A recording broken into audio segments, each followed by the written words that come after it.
I didn't think I would ever be saying this about somebody politically who had the last name Kennedy, but here I am.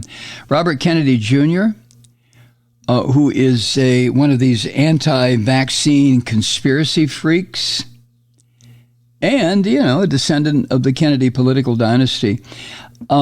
According to reports, he's garnered a surprising amount of support in polls since he announced that he was going to run in the Democratic presidential primary, try to unseat Joe Biden. Now, there's no indication right now that Kennedy poses any significant threat to Biden's attempt to get reelected. But so far, Robert Kennedy Jr. is receiving the backing of as much as 20% of Democratic-leaning voters in a handful of recent polls. 20%. That's kind of scary. That's an unexpected high figure for anyone who decides to challenge an incumbent president, let alone somebody like Robert Kennedy Jr., who's best known for his bullshit beliefs about vaccine causing autism, all this crazy shit that he's come up with. If you don't remember, I'm sure you do, Robert Kennedy Jr. was among the most popular proponents of this bullshit theory that vaccines cause autism.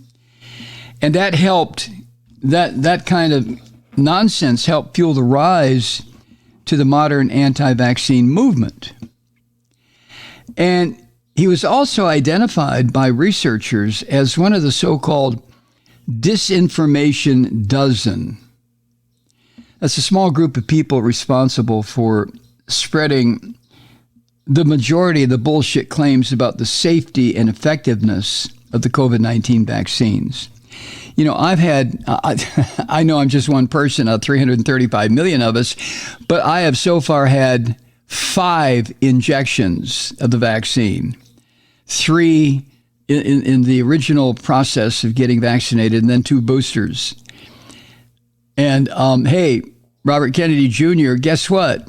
I'm feeling just fine, you dumb shit, you. Why are you saying stuff like this? And beyond the vaccine bullshit, Kennedy has claimed that this 5G networking technology, about which I know nothing, will be used to, quote, control our behavior, end quote. No, artificial intelligence is going to do that, Mr. Kennedy. You're 100% wrong on 5G networking. Jesus Christ. He also has blamed the United States and Ukraine for provoking Russia's invasion of that country. Now, I've said before that there is a little bit of truth, maybe, to the idea that Russia as a nation, and especially its leadership, has always been a country of extreme paranoia. And that's not because of what was done to the Russian people from the outside, but what was done to the Russian people by its own leadership, going all the way back to the people who called the ancient Rus, R-U-S. I read about that. So there was some truth to the idea that knowing how paranoid Russian leadership can be, and then the United States breaking the promises made by, I think, George Herbert Walker Bush, that when the wall came down and the Soviet Union dissolved, NATO would not expand up to the boundaries or get even close to Russia, which we have completely done now.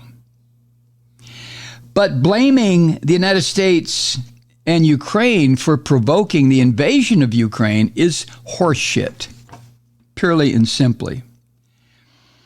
Now, I also agreed with Robert Kennedy Jr. when he accused George W. Bush of stealing the 2004. Kennedy says the 2004 presidential election. I say that George W. Bush stole the 2000 presidential election, and it wasn't so much Bush himself, But the U.S. Supreme Court and the Bush sycophants who lobbied the Supreme Court to order the stopping of vote counting in Florida again.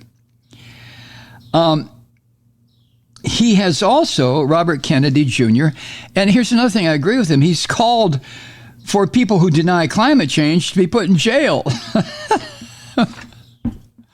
I don't think I go that far, but you know what I'm saying. He also suggested that antidepressants may be causing school shootings. And he strongly insinuated that both his father and uncle were murdered by U.S. intelligence agencies.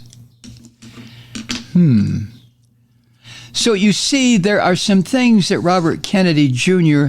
is saying that, you know, if you're a progressive, a liberal, a thinker, you may, some of what he's saying may give you pause, and you consider what he's saying. Maybe there's some truth to it. But I'll tell you what I'm going to do, subscribers. This is going to be one of my topics tomorrow about Robert Kennedy Jr., unless some insane bullshit erupts overnight, in which case I'll have to go to that. But I do want to talk about Robert Kennedy Jr.'s so-called presidential candidacy, because I think there is a very serious issue involved where it concerns him and his running. Hi, Truth Seekers. Mike Malloy here. You know, the Progressive Voices Network brings you commercial-free commentary from today's leading progressive radio hosts and pundits, like me, Mike Malloy, 24 hours a day. I'm not your typical old guy from the 80s or the 90s talk radio host, and Progressive Voices is not your typical talk radio network. It's a listener-supported nonprofit with no corporate control whatsoever over our broadcast. So hosts like me, Mike Malloy, are free to rant and scream and carry on about whatever we like. We're often controversial, but we're never boring. Weeknights, 9 p.m. in the East, 6 p.m. in the West on the Progressive Voices Network. Always progressive, always on. I'm Mike Malloy. Keep it lit.